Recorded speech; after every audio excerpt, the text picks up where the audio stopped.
Praful బిల్లోరే AKA MBA chaiwala MBA చదవడానికి bore అయ్యింది అని చెప్పి తన దగ్గర ఉన్న 7,000తో ఒక చిన్న చాయ్ షాప్ని ఓపెన్ చేసిన ఇతను ఇప్పుడు తన ఫ్రాంచైజీ అవుట్లెట్ని 100+ సిటీస్లో 200+ షాప్స్ని ఓపెన్ చేసే అంతగా ఎదిగాడు.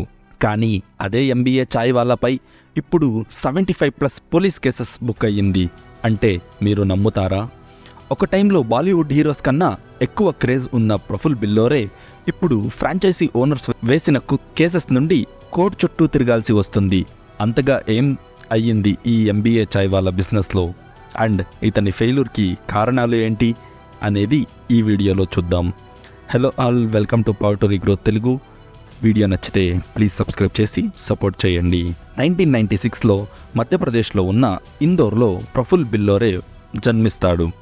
ఢిల్లీలో బ్యాచులర్ ఆఫ్ కామర్స్ డిగ్రీని కంప్లీట్ చేసిన ఇతను బిజినెస్ని నేర్చుకోవాలని ఎంబీఏలో జాయిన్ అవుతాడు. కానీ అక్కడ చెప్పే క్లాసెస్ ఇతనికి బోర్ అనిపించిన కారణం క్లాసెస్ వదిలేసి తన దగ్గర ఉన్న 7,000తో 2017లో కాలేజ్ పక్కలో ఒక చిన్న చాయ్ షాప్ని ఓపెన్ చేశాడు. ఇదేంటి, ఒక ఎంబీఏ కుర్రాడు సూట్ వేసుకొని రోడ్డు మీద చాయ్ అమ్ముతున్నాడు అని చెప్పి అక్కడ ఉన్న జనాలు ఇతని స్టోరీ తెలుసుకోవడానికే షాప్కి వచ్చి టీ తాగేవాళ్ళు. ఇతను చాయ్ అమ్మే వీడియో సోషల్ మీడియాలో వేయడం వల్ల ఇతనికి చాలా పాపులారిటీ వచ్చింది. అలాగే మీడియాలో కూడా ఇతని గురించి చర్చలు చేయడం స్టార్ట్ చేస్తారు.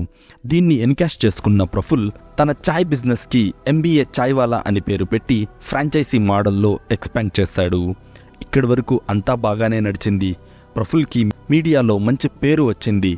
కాలేజెస్లో మంచి మోటివేషన్ స్పీచెస్ ఇచ్చేయడానికి స్టార్ట్ చేశాడు. కానీ షాప్లో ఐటమ్స్ మాత్రం సేల్ అయ్యేది కాదు, అండ్ ఫ్రాంచైజీ తీసుకున్న జనాలకు ప్రాఫిట్ రావట్లేదు. అందుకే ఫ్రాంచైజీ ఓనర్స్ ప్రఫుల్ బిల్లోరేపై కేసెస్ రిజిస్టర్ చేశారు. సో ఎందుకు ఇలా అయ్యింది? ఇది ప్రఫుల్ బిల్లోరే ప్రాబ్లమా, లేక బిజినెస్ ఎలా నడుస్తుంది అని తెలుసుకోకుండా ఫ్రాంచైజ్ తీసుకున్న జనాల ప్రాబ్లమా?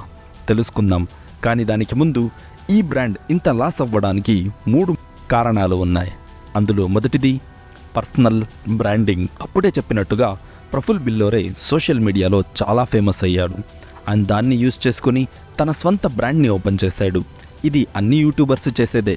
కానీ ఒక బిజినెస్ గ్రో అవ్వాలి అంటే ప్రోడక్ట్ కూడా అవసరం కదా. మీరు ఫేమస్ అయితే మీ ఫ్యాన్స్ ఒక్కసారి మీ షాప్కి వస్తారు, కానీ రెండోసారి మళ్ళీ రావాలి అంటే ప్రోడక్ట్ కూడా బాగుండాలి. కానీ ఎంబీఏ చాయ్వాలాలో ఇది అవ్వలేదు.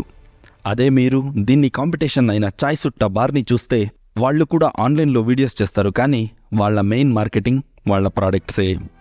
ఇంకా రెండోది prices and no USP. MBA Chaiwala స్టోర్లో ఒక చాయ్కి మినిమం 50 రూపీస్ ఉంటుంది. అదే బయట రోడ్ మీద జస్ట్ 15 రూపీస్కి వస్తుంది. కానీ ఇది ఒక షాప్, ఇక్కడ ఫీల్ బాగుంటుంది అని మీరంటే అవును నిజమే. కానీ ఈ ఎంబీఏ షాప్లో కూడా మీకు పేపర్ కప్లోనే చాయ్ని సర్వ్ చేస్తారు. జస్ట్ ఇమాజిన్, బయట 15 రూపీస్కి వచ్చే చాయ్ని ఎంబీఏ కలర్లో ఉన్న పేపర్ కప్లో ఇస్తే ఎవరైనా 50 రూపీస్ ఇస్తారా దీనికి? ఇంకా third and most important point, location. ఈ బిజినెస్ సోషల్ మీడియా బేస్డ్లో ఫేమస్ అయినందువల్ల చాలా middle class and lower middle class people attract అయ్యారు, అండ్ వాళ్ళ దగ్గర ఉన్న డబ్బులతో బ్యాంక్ లోన్ని కలిపి ఈ షాప్ని ఓపెన్ చేస్తారు. కానీ ఇలాంటి బిజినెస్ నడవాలి అంటే అది కాలేజ్ పక్కలో లేక ఏదో ఆఫీస్ పక్కలో ఉండాలి. కానీ ఎంబీఏ చాయ్వాలా షాప్స్ మీకు మేజర్ ఏరియాస్లో ఎక్కడా కనపడవు. మరి ఇదంతా ఓకే, పోలీస్ కేసెస్ ఎందుకు అని అడిగితే లాస్ట్ పాయింట్లో చెప్పినట్టుగా మిడిల్ క్లాస్ పీపుల్ ఒక షాప్ని వేస్తారు. అప్పుడు రోజుకి 10,000 వరకు సేల్స్ నడుస్తుంది అని మీకు మేము ప్రమోషన్ చేస్తామని చెప్తారు. కానీ ఒక్కసారి షాప్ ఓపెన్ అయిన తర్వాత షాప్ ఓనర్స్కి సేల్స్ ఉండవు. ఈ కేసులో 10,000 బిజినెస్ అవుతుంది అని చెప్పిన షాప్కి 600 రూపీస్ డైలీ బిజినెస్ నడుస్తూ ఉంది. అండ్ సేల్స్ అవ్వాలి అని ప్రఫుల్ బిల్లోరేని పిలవాలి అంటే వాళ్ళ ఫ్లైట్, హోటల్ అన్నీ మళ్ళీ లక్షల్లో ఖర్చు అవుతుంది. అందుకే చాలా ఫ్రాంచైజీ ఓనర్స్ ప్రఫుల్ బిల్లోరేపై పోలీస్ కేసెస్ చేశారు. దీని నుండి ఫౌండర్కి ఏమైనా ప్రాబ్లమా అంటే ఆన్లైన్లో ట్రోల్ అయ్యేది తప్ప ఇంకా ఏ ప్రాబ్లం లేదు. ఎందుకంటే వాళ్ళ ఆన్లైన్ వెబ్సైట్లో క్లియర్గా చెప్పారు, franchise cost non refundable, and మీకు ఎంత సేల్స్ అవుతుంది అని కూడా వాళ్ళు ఎక్కడ అగ్రిమెంట్లో చెప్పలేదు.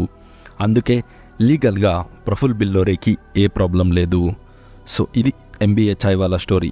ఇదే టైం ఫ్రేమ్లో స్టార్ట్ అయిన చాయ్ సుట్టా బార్ మాత్రం మంచి బిజినెస్ చేస్తుంది. అది ఎలా అని తెలుసుకోవాలంటే కమెంట్లో చెప్పండి. మళ్ళీ నెక్స్ట్ వీడియోలో కలుద్దాం. నమస్తే.